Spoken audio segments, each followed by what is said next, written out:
Hello बच्चों, स्वागत है आप सभी का हमारे एडुरल क्लासेस के इस यूट्यूब चैनल पे।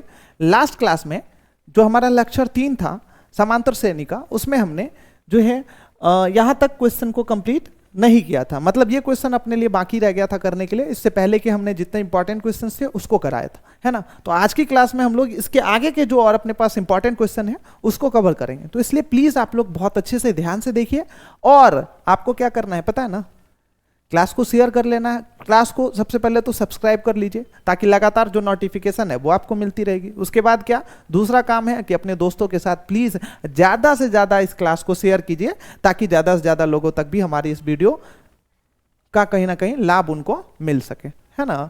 तो चलिए आज हम लोग इस क्वेश्चन को इस वीडियो के अंदर पहले कवर करेंगे। ऐसे ऐसे और बहुत सारे इंपॉर्टेंट आपके लिए क्वेश्चन है, घबराने की कोई जरूरत नहीं है। हम लोग बारी बारी से एक एक क्वेश्चन को बहुत अच्छे तरीके से लॉजिकली सॉल्व करने के लिए यहाँ पे देखने वाले। देखिए इस क्वेश्चन में क्या कहता है, इसमें कहता है कि ए एन, ठीक है ना, ए एन मतलब क्या, टी एन जो है 4 है, डिफरेंस जिसको सार्वंतर कहते हैं 2 है, एस एन मतलब क्या, एन पदों का योग जो है वो 14 है। इसमें आपको करना क्या है, एन और ए का मान जो है वो आपको निकालना है। एन और ए का मान आपको क्या करना है बताइए, निकालना है। भाई ए एन दिया हुआ है, डी के जगह पे कितना दिया हुआ है, 2 दिया हुआ है, ठीक है ना। ए एन दिया हुआ है और डी के जगह पे कितना दिया हुआ है, 2 दिया हुआ है। तो इसलिए आपको क्या करना है बताइए, अब आपको इसके आगे इसको सॉल्व करना है। तो देखिए ए एन का मतलब क्या है, एन और ए दोनों का मान निकालना है। ए एन का मतलब क्या है, ए एन का मतलब है कि कौन सा पद है, 4, ये हमें अभी नहीं पता है। तो एन और ए का मान निकालना है। देखिए एन और ए का मान जो है 2 चर पद है ना। तो 2 चर पद का मान कैसे निकलेगा, 2 चर वाले रैखिक समीकरण से निकलेगा।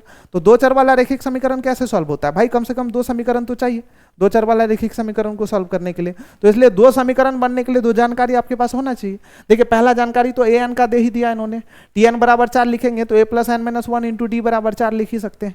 उसके बाद क्या, एस एन दिया हुआ तो n by 2 into 2 a plus N minus 1 into D बराबर कितना, -14 लिख सकते हैं। तो देखिए इसमें डी का मान एक जगह यदि हम लोग पुट करेंगे तो सिर्फ 2 ही चर मान वाले क्या होंगे, समीकरण बनेगा, जो 2 चर वाला रैखिक समीकरण होगा।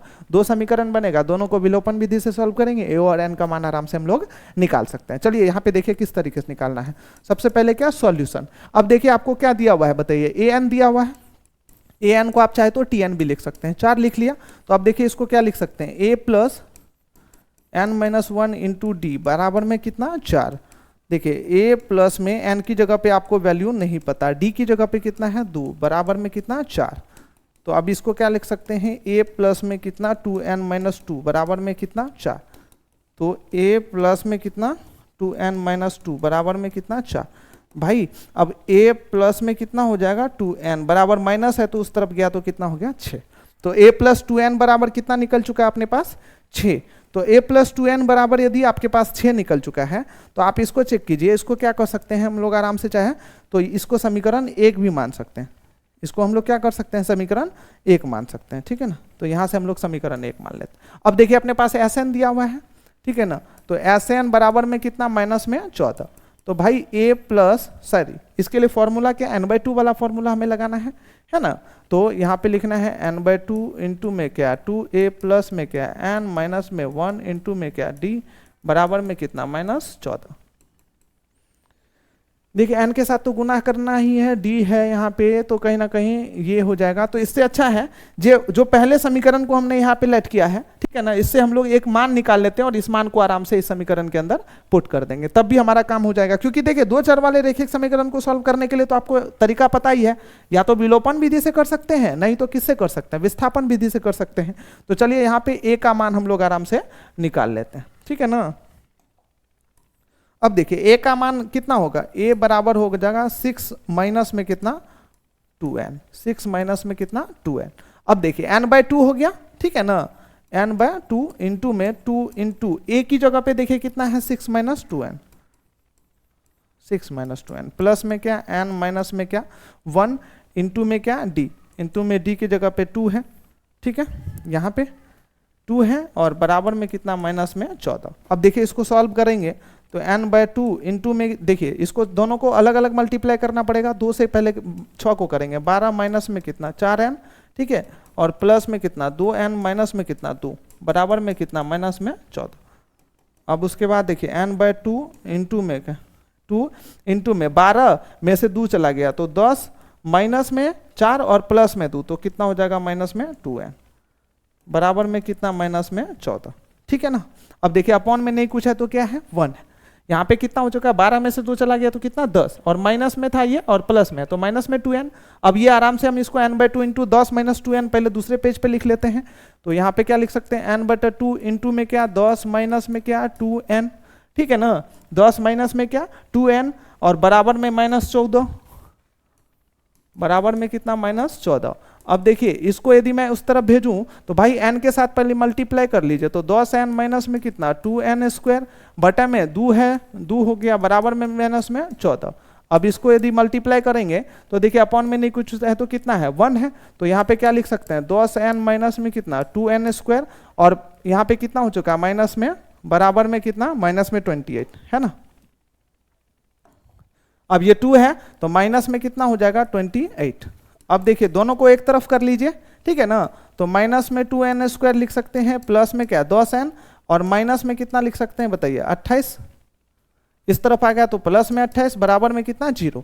अब यहाँ से माइनस का 2 यदि कॉमन ले लेंगे, माइनस में 2 कॉमन ले लिए तो n² माइनस में कितना 5n माइनस में कितना 14 बराबर में कितना 0। तो अब देखिए यहाँ पे क्या लिख सकते हैं n² माइनस में कितना 5n माइनस में कितना 14 बराबर में कितना 0। ठीक है, अब ये कौन सा समीकरण बन चुका है दो चर वाला, सॉरी ये कौन सा समीकरण बन चुका है द्विघात समीकरण है ना। तो द्विघात समीकरण इसको सॉल्व करके हम आराम से n की मान निकाल सकते हैं कि नहीं निकाल सकते हैं। अब हमें क्या करना पड़ेगा मध्य पद विभाजित विधि से इसको सॉल्व करना पड़ेगा। तो मध्य पद का 2 पेयर ऐसा तैयार करना है जिसको गुना करके लास्ट में सी पद के बराबर हो जाए, जोड़ घटा करके क्या बीच पद के बराबर हो जाए। तो चलिए अब इसका कैसे करके पेयर निकाल सकते हैं हम, आराम से यहाँ पे लिख सकते हैं n² माइनस में कितना 7n प्लस में कितना बताइए 2n माइनस में कितना 14 बराबर में कितना 0। अब इन दोनों में से कॉमन यदि लेना होगा तो n कॉमन लेंगे तो n माइनस में कितना 7 प्लस में 2 कॉमन लेंगे तो n माइनस में कितना 7 बराबर में कितना 0। अब देखिए अब उसके बाद क्या करना है हमें, देखिए यहाँ पे क्या हो गया, यह हो गया n माइनस में कितना 7 और दूसरे ब्रैकेट में कितना हो गया n प्लस में कितना 2, n प्लस में 2 बराबर में कितना 0। अब देखिए n माइनस 7 बराबर हम एक बार क्या लिख सकते हैं 0। तो भाई n का मान जो है अपने पास कितना निकल चुका है 7 निकल चुका है। अगेन हम यहाँ पे क्या लिख सकते हैं n प्लस 2 बराबर में क्या 0, क्योंकि देखिए n प्लस 2 है ये गुना में उस तरफ भेज दिया तो क्या भागा में n बराबर कितना माइनस में 2। देखिए n का कौन सा मान यहाँ पे मान्य होगा बताइए, प्लस वाला मान जो धनात्मक मान है वही मान्य होगा, क्योंकि n जो है वो संख्या है, संख्या कभी भी ऋणात्मक में, जैसे हम लोग गिनती की संख्या जो है वो ऋणात्मक में थोड़ी होता है। अब आपसे यदि पूछेंगे बोलिए कौन सा पद, तो 7वां पद 8वां पद 10वां पद 12वां पद, ऐसे थोड़ी कहेंगे कि माइनस 10वां पद माइनस 8वां पद, ऐसे नहीं कहा जाता। तो इसलिए n के मान जो है नेगेटिव वाला मान नहीं होता है, तो इसलिए n यहाँ पे क्या हो जाएगा n बराबर में कितना निकल जाएगा 7, मतलब n का मान हमने 7 निकाल लिया। अब हमें किस चीज का मान निकालना है बताइए, a का मान निकालना है। तो a का मान निकालने के लिए देखिए पीछे अपने पास एक पहला वाला जो ये था a प्लस 2n बराबर में कितना 6, या तो a का मान 6 माइनस 2n भी हम करके आराम से निकाल सकते हैं। तो अब देखिए a का मान निकालने के लिए हमें क्या करना पड़ेगा, a बराबर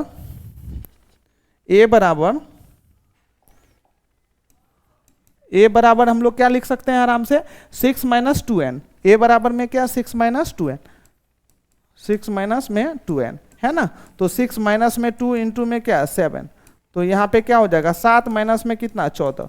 तो भाई 6 माइनस में कितना 14, 6 माइनस 14 होगा तो कितना हो जाएगा माइनस में 8। अब देखिए a और d का मान तो अपने a और n का मान तो अपने पास आराम से निकल चुका है, a और n का मान निकल चुका है ना। तो हम आराम से यहाँ पे क्या लिख सकते हैं, अतः a बराबर में कितना -8, n का मान जो है वो अपने पास कितना निकला है 7। तो ये हो चुका है अपना आंसर। इसी दोनों को निकालने के लिए आपसे क्वेश्चन में बोला जा रहा था, आए समझ में। देखिए लास्ट क्लास में इसी में थोड़ी गड़बड़ी थी, मतलब ये वाला जो है ना थोड़ा करेक्शन हो गया था। इसमें क्या हमने मिस्टेक किया था, मिस्टेक ये किया था कि क्वेश्चन में देखिए -14 लिखा हुआ है, क्वेश्चन में -14 लिखा हुआ है और हमने लिया क्या था पता है, सिर्फ 14 लिया हुआ था। तो भाई आंसर में तो कुछ तो मिसमैच होगा ही, ठीक है ना। तो इसलिए देखिए अब तो हमारा आंसर आराम से निकल गया है, a और n का हमने आंसर जो है वो निकाल लिया है। चलिए इसके बाद जो है एक और क्वेश्चन होता है तो आपको मैं पढ़ा देता हूं। देखिए इसमें कहता है कि s बराबर 144 है, l बराबर 28 है और कुल 9 पद है, a का मान ज्ञात करना है। एक चीज आप याद रखिएगा, एपी में आपको जो मैंने योग निकालने के लिए पदों का बताया है, ठीक है ना, योग निकालने के लिए पहला फॉर्मूला क्या बताया है, पहला बताया है एस एन बराबर में क्या n/2 इंटू में क्या 2a प्लस में क्या n-1 इंटू में क्या t ये, ठीक है। और देखिए इसमें होता क्या है, एक और फॉर्मूला होता है, जब आपके पास जब पहला तथा सिर्फ अंतिम पद आपको दिया हुआ रहता है, अंतिम पहला और अंतिम पद आपको क्या हो दिया हुआ हो, तो देखिए तो Sn का जो फॉर्मूला होता है वो क्या होता है, इस पे ध्यान दीजिएगा। तो Sn बराबर जो होता है वो होता है n/2 इंटू n/2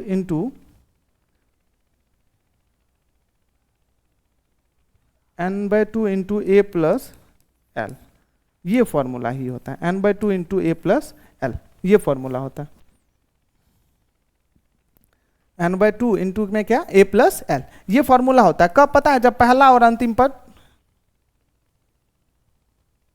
हाँ जब पहला और अंतिम पद आपको दिया हुआ रहता है तब। तो इसी क्वेश्चन में देखिए ना, जैसे पहला पद तो नहीं दिया हुआ है लेकिन अंतिम पद 28 दिया हुआ है, इसका योगफल जो है s कितना दिया हुआ है 144 दिया हुआ है, ठीक है। इसमें कुल पद कितने हैं 9 है, ठीक है। तो ये वाला क्वेश्चन तो खैर इस पे नहीं बनेगा, लेकिन ये फॉर्मूला मैंने आपको बता दिया है कि ये फॉर्मूला जो है वो कहीं ना कहीं कब इस्तेमाल करेंगे, जब पहला और अंतिम पद दिया हुआ रहेगा और आपको कुल पदों का योगफल निकालने के लिए बोला जाएगा, तो आप चाहे तो इस पद का इस फॉर्मूले का भी आराम से इस्तेमाल कर सकते हैं।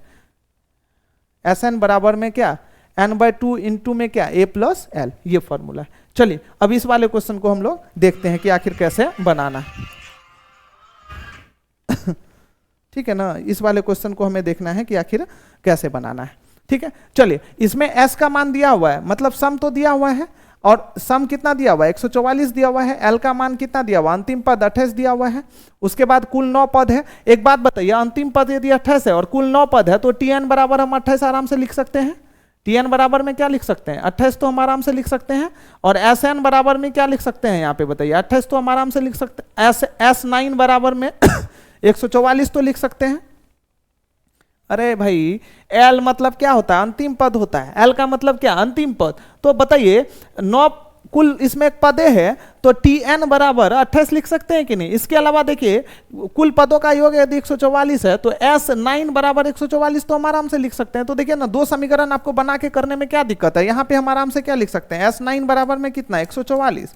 अब इसके अलावा देखिए ना T9 बराबर में कितना लिख सकते हैं बताइए, अंतिम पद जो है वो 28 है, तो भाई T9 बराबर में कितना 28। तो इन दोनों समीकरण को सॉल्व करके आपको क्या करना है, A और किसका मान निकालना है, D का मान निकालना है। A और D का मान निकालना है, आराम से निकल जाएगा। एक बार आप ट्राई कीजिएगा, नहीं बनेगा तब हम लोग फिर अगले वीडियो में इसी को डिस्कस करेंगे, ठीक है ना। चले मिलते हैं फिर नेक्स्ट क्लास में अगले कॉन्सेप्ट के साथ। तब तक के लिए आप सभी का बहुत बहुत धन्यवाद। इसी तरीके से रूरल क्लासेस के साथ जुड़े रहिए और अपनी नॉलेज को बढ़ाते रहिए।